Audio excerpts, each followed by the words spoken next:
बहुत समय पहले भारतवर्ष के एक समृद्ध राज्य सूर्यगढ़ में एक शक्तिशाली राजा राज करता था। उसका नाम था राजा हरिदेव। राजा हरिदेव बहुत वीर, बुद्धिमान और पराक्रमी था। उसकी तलवार से दुश्मन कांपते थे और उसकी ताकत के आगे बड़े-बड़े राज्य झुक जाते थे। लेकिन उसके दिल में एक ही कमी थी। उसे अपने वंश के लिए एक पुत्र चाहिए था। राजा ने एक शक्तिशाली राज्य की राजकुमारी रानी महादेवी से विवाह किया। रानी महादेवी बहुत सुंदर, तेजस्वी और संस्कारी थीं। लेकिन यह विवाह प्रेम से ज्यादा राजनैतिक समझौता था।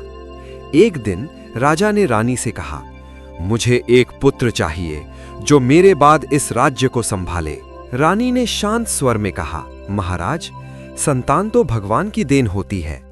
लेकिन राजा के मन में सिर्फ एक ही इच्छा थी, पुत्र। समय बीता और रानी ने 2 सुंदर जुड़वा बेटियों को जन्म दिया। पूरा महल खुशियों से झूम उठा, लेकिन राजा का चेहरा शांत था। उसे खुशी नहीं हुई। समय बीतता गया। रानी ने फिर 3 बेटियों को जन्म दिया, फिर 4 बेटियां, फिर 3 और बेटियां। अब महल में कुल मिलाकर 12 राजकुमारियां थीं। हर बेटी के जन्म के साथ राजा का दिल और कठोर होता गया। उसे अपनी बेटियों से कोई प्रेम नहीं था। उसकी नजर में वो सिर्फ एक असफलता थी। बार बार गर्भधारण से रानी की सेहत बिगड़ने लगी, लेकिन राजा को इससे कोई फर्क नहीं पड़ा। एक दिन गुस्से में राजा बोला, अगर मुझे पुत्र नहीं मिला तो मैं दूसरी शादी करूंगा। रानी का दिल टूट गया, लेकिन वो कुछ न कर सकी। समय बीता। रानी 13वीं बार गर्भवती हुई। इस बार पूरा महल चिंतित था। राजा ने एक महान ज्योतिषी को बुलाया। ज्योतिषी ने ध्यान लगाकर कहा, महाराज, इस बार आपको पुत्र प्राप्त होगा, लेकिन उसकी मृत्यु का कारण आपकी पुत्रियां बनेंगी। ये सुनते ही राजा के चेहरे पर खुशी और क्रोध दोनों आ गए। राजा ने मन ही मन ठान लिया, मैं अपने पुत्र को बचाने के लिए कुछ भी करूंगा। कुछ समय बाद रानी ने एक सुंदर पुत्र को जन्म दिया। राजा बेहद खुश हुआ। उसने उसका नाम रखा शिवांश। अब समय आ गया था। राजा ने ऐलान किया, आज से मेरी बेटियां इस महल में नहीं रहेंगी। रानी रो पड़ी, महाराज, वो भी आपकी संतान है। लेकिन राजा ने आदेश दिया, उन्हें विरक्त महल में कैद कर दिया जाएगा और कोई उनका नाम भी नहीं लेगा। रानी ने अपनी सबसे बड़ी बेटियों आर्या और वैदेही को बुलाया। अब तुम सबको अपनी छोटी बहनों का ध्यान रखना होगा। आंसुओं के साथ रानी ने अपनी 12 बेटियों को हमेशा के लिए विदा कर दिया। राजकुमारियां एक सुनसान वीरान महल में रहने लगीं, जहां न कोई हंसी थी, न कोई अपनापन, बस तन्हाई और खामोशी। 17 साल बाद समय बीतता गया। 12 राजकुमारियां अब बड़ी हो चुकी थीं। हर एक में कोई न कोई दिव्य शक्ति थी। और उधर राजकुमार शिवांश महल में शान से बड़ा हो रहा था। लेकिन उसे नहीं पता था कि उसकी 12 बहनें जिंदा हैं और एक दिन सच उसके सामने आने वाला था। 17 साल बीत चुके थे। राजकुमार शिवांश अब एक बहादुर, तेजस्वी और दयालु युवक बन चुका था। पूरे सूर्यगढ़ राज्य में उसकी वीरता के चर्चे होते थे। हर कोई कहता, यही आगे चलकर महान राजा बनेगा। एक दिन राजा हरिदेव किसी युद्ध के लिए राज्य से बाहर गया हुआ था। महल में शांति थी। रानी महादेवी अकेली अपने कक्ष में बैठी थी। उसके हाथ में कुछ पुराने छोटे-छोटे कपड़े थे और उसकी आंखों से आंसू बह रहे थे। वो धीरे-धीरे उन कपड़ों को सीने से लगाकर रो रही थी। शिवांश ने देखा सच का पहला संकेत। तभी राजकुमार शिवांश वहां पहुंचा। उसने अपनी मां को पहली बार इस तरह टूटते हुए देखा। मां, आप रो क्यों रही हैं? और ये कपड़े किसके हैं? रानी घबरा गई। कुछ नहीं बेटा, ये मेरे बचपन के कपड़े हैं। लेकिन शिवांश समझ गया, मां कुछ छुपा रही है। शिवांश ने गंभीर होकर कहा, मां, आपको मेरी कसम, सच बताइए। रानी का दिल कांप उठा। अब वो सच छुपा नहीं सकी। सालों पुराना राज खुला। रानी ने रोते हुए कहा, ये कपड़े तुम्हारी बहनों के हैं। शिवांश चौंक गया। मेरी बहनें? पूरा सच सामने आया। रानी ने उसे सब बता दिया। 12 राजकुमारियों का जन्म, राजा का कठोर दिल, ज्योतिषी की भविष्यवाणी और उन्हें विरक्त महल में कैद करना। शिवांश का दिल टूट गया। शिवांश की आंखों में आंसू आ गए। मेरी 12 बहनें और मुझे कभी बताया भी नहीं गया। उसका दिल गुस्से और दुख से भर गया। शिवांश ने दृढ़ आवाज में कहा, माँ, मैं अपनी बहनों को वापस लेकर आऊंगा, चाहे कुछ भी हो जाए। रानी घबरा गई। नहीं बेटा, तुम्हारे पिता बहुत क्रोधित हो जाएंगे। लेकिन शिवांश ने ठान लिया था। रात का समय, महल में सब सो चुके थे। शिवांश चुपचाप अपने घोड़े पर बैठा विरक्त महल की ओर निकल पड़ा। विरक्त महल के पीछे एक घना और रहस्यमयी जंगल था, जहां जाने की किसी को इजाजत नहीं थी। लेकिन शिवांश बिना डरे आगे बढ़ता गया। लंबे सफर के बाद वो आखिरकार उस वीरान महल तक पहुंच गया। चारों तरफ सन्नाटा था। हवा भी अजीब सी आवाज कर रही थी। शिवांश धीरे धीरे महल के अंदर जाने लगा। वो अपनी बहनों को देखना चाहता था। तभी अंधेरे में एक जहरीला नाग छिपा हुआ था। सर्र से उसने अचानक हमला किया और शिवांश को डस लिया। शिवांश जोर से चिल्लाया, आह! और जमीन पर गिर पड़ा। जहर तेजी से उसके शरीर में फैलने लगा। उसकी आवाज सुनकर 12 राजकुमारियां दौड़कर बाहर आईं। उन्होंने देखा एक युवक जमीन पर पड़ा है और उसके शरीर पर नाग का निशान है। सब घबरा गईं। लेकिन तभी बड़ी बहन आर्या बोली, ये तो राजकुमार शिवांश है। सबके चेहरे पर हैरानी छा गई। उन्होंने पहली बार अपने भाई को देखा, लेकिन इस हालत में। कोई समझ नहीं पा रहा था इलाज कैसे करें, जहर कैसे रोका जाए। सब रोने लगी। इसी बीच राजा हरिदेव को खबर मिली, राजकुमार विरक्त महल चला गया है। राजा गुस्से से आग बबूला हो गया। ये सब उन मनहूस बेटियों की वजह से हुआ है और तुरंत वहां के लिए निकल पड़ा। जब राजा वहां पहुंचा, उसने शिवांश को उस हालत में देखा और गुस्से में चिल्लाया, देखा, मेरी बात सच थी। इन्हीं लड़कियों की वजह से मेरा बेटा मर रहा है। शिवांश ने कमजोर आवाज में कहा, पिताजी, मेरी बहनों को दोष मत दीजिए, इनकी कोई गलती नहीं है। लेकिन राजा ने कुछ नहीं सुना। चुप रहो, ये सब अशुभ हैं। वैद्य और हकीम बुलाए गए, लेकिन कोई भी जहर रोक नहीं पा रहा था। शिवांश की हालत बिगड़ती जा रही थी। मौत करीब थी। इसी बीच एक बहन को आने वाला भविष्य दिखेगा और वहीं से शुरू होगी सबसे खतरनाक यात्रा। क्या शिवांश बच पाएगा? बहनें कैसे उसे बचाने निकलेंगी? कौन सी खतरनाक दुनिया उनका इंतजार कर रही है? मौत के करीब शिवांश। राजकुमार शिवांश की हालत हर पल बिगड़ती जा रही थी। जहर पूरे शरीर में फैल चुका था। वैद्य हार मान चुके थे। रानी महादेवी रो रो कर बेहाल थी और 12 बहनें बेबस खड़ी थीं। इसी रात सबसे रहस्यमयी बहन राजकुमारी वैदेही को एक अजीब सपना आया। उसने देखा एक विशाल नागलोक, सर्पों की दुनिया, और वहां एक चमकता हुआ सिंहासन जिस पर बैठा था एक विशाल नागराज। और एक आवाज गूंजी, जिस नाग ने राजकुमार को डसा है, उसे मारे बिना उसका इलाज संभव नहीं।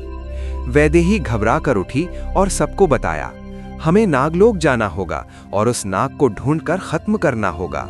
सब बहनें एक दूसरे की तरफ देखने लगीं। रास्ता खतरनाक था, मौत सामने खड़ी थी, लेकिन बहनों का वादा। सबने एक साथ कहा, हम अपने भाई को बचाएंगे, चाहे हमारी जान ही क्यों ना चली जाए। सुबह होते ही 12 राजकुमारियां निकल पड़ी, जंगल के अंधेरे रास्तों पर। हर बहन की खास शक्ति। इस सफर में उनकी शक्तियां काम आने लगी। कौशल्या आने वाले खतरे पहले ही महसूस कर लेती। हुस्ना पक्षियों से बात करती। हदीसा जानवरों को समझती। मरवा रास्ता कभी नहीं भूलती। वैदेही भविष्य के संकेत देखती। हर बहन एक ताकत थी। चलते चलते उन्हें एक चमकता हुआ रहस्यमयी पेड़ दिखा। उसके नीचे ठंडी छांव थी। सब थक चुकी थीं। नींद का जादू। उन्होंने सोचा, थोड़ी देर आराम कर लेते हैं, और धीरे धीरे सबको नींद आने लगी। तभी राजकुमारी हुस्ना ने एक उल्लू की आवाज सुनी, सोना मत, ये जाल है। हुस्ना तुरंत उठ गई। सब उठो, यहाँ सोना मना है। जादुई महल का भ्रम। जैसे ही सबने आंखें खोली, वे खुद को एक हीरे मोतियों के महल में पाईं। चारों तरफ चमक ही चमक थी। सामने स्वादिष्ट भोजन सजा था। माया का जाल। लेकिन कौशल्या बोली, ये सब सही नहीं लग रहा। हुस्ना ने भी कहा, उल्लू ने मना किया था, ये धोखा है। नींद का हमला। धीरे धीरे सबको फिर से नींद आने लगी, जैसे कोई जादू उन्हें सुलाना चाहता हो। तंजीला की बुद्धिमानी। तभी एक बहन तंजीला आगे आई। उसकी आवाज में जादू था। उसने कहानी सुनानी शुरू की ताकि कोई सो ना जाए। पूरी रात वो कहानी सुनाती रही। सुबह का सच। जैसे ही सुबह हुई, महल अचानक गायब हो गया और सब खुद को छिपकलियों की दुनिया में पाईं। चारों तरफ हजारों छिपकलियां रेंग रही थीं। सब डर गईं। हदीसा ने एक छिपकली से बात की, आगे मत जाओ, वहां और भी जहरीली छिपकलियां हैं। तभी बहन बिल्किस ने गाना गाया और अचानक बारिश होने लगी। छिपकलियां छिपने लगीं और रास्ता साफ हो गया। आगे बढ़ते हुए दो बहनों, अरीबा जो जड़ी बूटियों की जानकार और अलीजा इलाज की माहिर, ने कुछ दुर्लभ जड़ी बूटियां इकट्ठा की। नागलोक के करीब। अब हवा बदलने लगी थी। जमीन ठंडी, वातावरण डरावना। सब समझ गईं कि हम नागलोक के पास पहुंच गए हैं। नागलोक का द्वार। आखिरकार उनके सामने एक विशाल द्वार था, जिसके चारों तरफ सैकड़ों जहरीले सांप रेंग रहे थे। अब असली परीक्षा शुरू होने वाली थी। क्या वो नागराज का सामना कर पाएंगी? क्या वो अपने भाई को बचा पाएंगी? नागराज से सामना, जान के बदले जान की शर्त, सबसे बड़ा बलिदान। 12 राजकुमारियां धीरे धीरे उस विशाल द्वार के अंदर दाखिल हुईं। अंदर का दृश्य रोंगटे खड़े कर देने वाला था। चारों तरफ सैकड़ों हजारों सांप, फुफकारती आवाजें, जमीन पर रेंगते हुए विषैले नाग। हर कदम पर मौत खड़ी थी। सांपों ने घेर लिया। जैसे ही वे आगे बढ़ीं, सांपों ने उन्हें चारों तरफ से घेर लिया। सब बहनें डर गईं, लेकिन तभी राजकुमारी हदीसा आगे बढ़ी। उसने सांपों की भाषा में कहा, हम लड़ने नहीं, इंसाफ लेने आए हैं। ये सुनते ही सांप शांत हो गए और रास्ता देने लगे। आगे बढ़ते हुए वे एक विशाल गुफा में पहुंची, जहां एक भयानक दृश्य उनका इंतजार कर रहा था। एक पहाड़ जितना बड़ा नाग, उसकी आंखें आग की तरह चमक रही थीं। उसकी फुफकार से जमीन कांप रही थी। वो था नागराज वासुकीनाथ। कौन हो तुम और यहां आने की हिम्मत कैसे की? हदीसा आगे बढ़ी। हम सूर्यगढ़ की राजकुमारियां हैं। आपके एक नाग ने हमारे भाई को डसा है। हम इंसाफ लेने आए हैं। नागराज जोर से हंसा। मैं क्यों अपने नाग को मारूं? तुम्हारे भाई की जान मुझे क्यों प्यारी हो? तभी एक बहन मुनीबा आगे आई, जिसे सच और झूठ पहचानने की शक्ति थी। जिस नाग ने हमारे भाई को डसा है, वो कोई साधारण नाग नहीं, वो आपका अपना पुत्र है। नागलोक में सन्नाटा छा गया। नागराज चौंक गया। उसकी आंखें फैल गईं। उसे समझ आ गया, ये साधारण लड़कियां नहीं हैं, खतरनाक शर्त। नागराज बोला, अगर तुम्हें मेरे बेटे की जान चाहिए तो बदले में तुम्हें अपनी जान देनी होगी। जान के बदले जान, सबसे बड़ा फैसला। एक पल के लिए सन्नाटा छा गया, लेकिन फिर 12 बहनें एक साथ आगे बढ़ीं। उन्होंने कहा, हम अपनी जान देने को तैयार हैं, बस हमारे भाई को बचा लीजिए। सब बहनें जमीन पर बैठ गईं, आंखें बंद कर लीं, मौत का इंतजार करने लगीं। नागराज के इशारे पर सांप आगे बढ़े और एक एक करके 12 बहनों को डस लिया। लेकिन कुछ पल बाद कुछ भी नहीं हुआ, न दर्द न जहर का असर। ये कैसे संभव है? हदीसा बोली, हमारे दिल में कोई लालच नहीं, सिर्फ अपने भाई के लिए प्यार है। अब नागराज समझ गया, इनका दिल सच्चा है, इनका प्यार पवित्र है और वो अपनी ही शर्त में फंस चुका था। भारी मन से नागराज ने आदेश दिया, उस नाग को लाओ। और जैसे ही नाग मरा, उसी क्षण शिवांश के शरीर से जहर खत्म होने लगा। नागराज बोला, तुम्हारा प्यार सच्चा है, आज तुम जीत गईं। 12 बहनें नागलोक से बाहर निकल आईं, थकी हुई लेकिन खुश। अब बस एक आखिरी कदम बाकी था, अपने भाई के पास लौटना और अपने परिवार को फिर से जोड़ना। राजा का पछतावा, परिवार का मिलन, कहानी का सबसे इमोशनल अंत।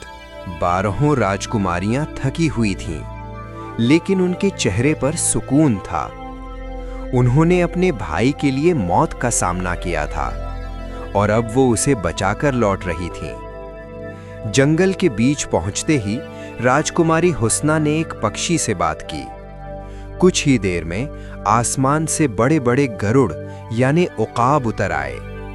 एक एक करके वे सभी बहनों को उठाकर आसमान में ले गए। नीले आसमान में उड़ते हुए उनकी आंखों में सिर्फ एक ही सपना था, अपने भाई से मिलना। उधर महल में राजकुमार शिवांश की हालत अब सुधरने लगी थी। जहर खत्म हो रहा था, सांसें सामान्य हो रही थीं। रानी महादेवी खुश थी, लेकिन राजा हरिदेव अपराध बोध में डूब चुका था। मैंने अपनी ही बेटियों के साथ इतना बड़ा अन्याय किया। वो बीमार पड़ गया, न खाना न नींद, बस पछतावा। तभी महल के ऊपर अचानक विशाल पक्षियों का झुंड दिखाई दिया और धीरे धीरे 12 राजकुमारियां महल के आंगन में उतर आईं। सब हैरान, महल के लोग दंग रह गए। ये राजकुमारियां वापस आ गईं। जैसे ही शिवांश ने अपनी बहनों को देखा, वो भागकर उनके पास गया। सब एक दूसरे से लिपट गए और फूट फूट कर रोने लगे। ये आंसू थे सालों की जुदाई के, दर्द के और अब मिलन की खुशी के। फिर राजा हरिदेव भी वहां आया। उसने अपनी बेटियों को देखा, जिनको उसने सालों पहले ठुकरा दिया था। राजा की आंखों से आंसू बहने लगे। वो उनके सामने झुक गया। मुझे माफ कर दो, मैंने तुम्हारे साथ बहुत बड़ा अन्याय किया। 12 बेटियों ने एक दूसरे की तरफ देखा और फिर अपने पिता को गले लगा लिया। पिताजी, हमें आपसे कोई शिकायत नहीं। इस दिन नफरत हार गई और प्यार जीत गया। राजकुमारियों में से अरीबा, जड़ी बूटियों की जानकार, अलीजा, इलाज की विशेषज्ञ, ने मिलकर राजा का इलाज शुरू किया। कुछ ही दिनों में राजा पूरी तरह स्वस्थ हो गया। अब सूर्यगढ़ में फिर से खुशियां लौट आईं। परिवार एक हो गया। राजा ने ऐलान किया कि आज से मेरी बेटियां ही मेरी सबसे बड़ी ताकत है। बेटा या बेटी में फर्क करना सबसे बड़ी गलती है। सच्चा प्यार और त्याग सबसे बड़ी ताकत है। जिसे हम कमजोरी समझते हैं, वही हमारी सबसे बड़ी ताकत बन सकती है।